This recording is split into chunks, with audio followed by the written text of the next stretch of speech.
3.5 years. That's 20 people a day dying, and more than 62,000 have been injured on the roads. Well, joining us now via Skype from Dhaka is Shahidul Alam. He is a photographer and social activist. So as we've been saying, these protests were sparked by two teens who were killed in a road accident. But is this all about road safety, or is there something larger going on here? Very much larger. This has been going on for a very, very long time. It's an unelected government, so they do not really have a mandate to rule, but they've been clinging on by brute force.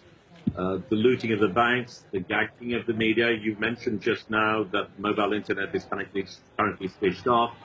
The extrajudicial killings, the disappearances, the need to give protection money at all levels, bribery at all levels, corruption in education. It's a never-ending list. It's been huge.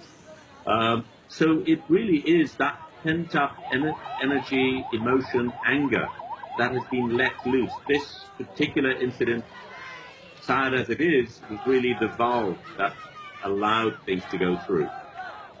Very recently, there was another very big protest about the quota, because the quota system is rigged in such a way that only people close to the party in power get to get government jobs, and there is a disproportionate amount of jobs going to them. So ordinary people protested. That was very brutally brought down. Under pressure, the Prime Minister offered reforms, but then reneged on that. So this time, that's also part of the reason. So this time, when the students did go on protest, again, it went to a situation where they could not control it, and the Prime Minister has promised that she will cede to their demands. But of course, people no longer believe. She has no credibility. She's made promises before, it's not been accepted, so now they don't do it. But I think what we need to look at is what's happening in the street today. The police specifically asked for help from these armed goons to combat unarmed students demanding safe roads. I mean, how ridiculous is that? Today, I was in the streets.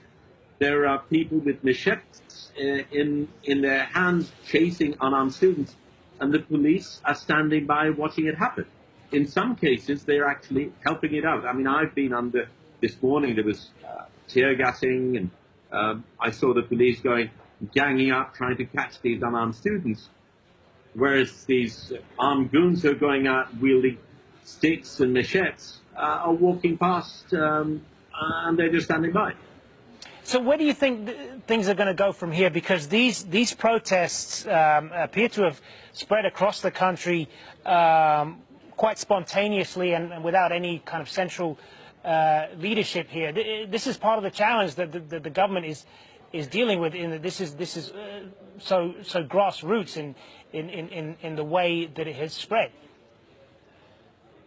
Well, I think the government has miscalculated. It certainly felt that fear was enough, repression would have been enough, but I think you cannot tame an entire nation in this manner. And they, of course, are approaching elections. So the nearer it gets to elections, the more sensitive they are. They know if there is a fair and free election, they will lose. But they haven't got an exit plan, because they've misruled for so long that if they do lose, they will be torn apart.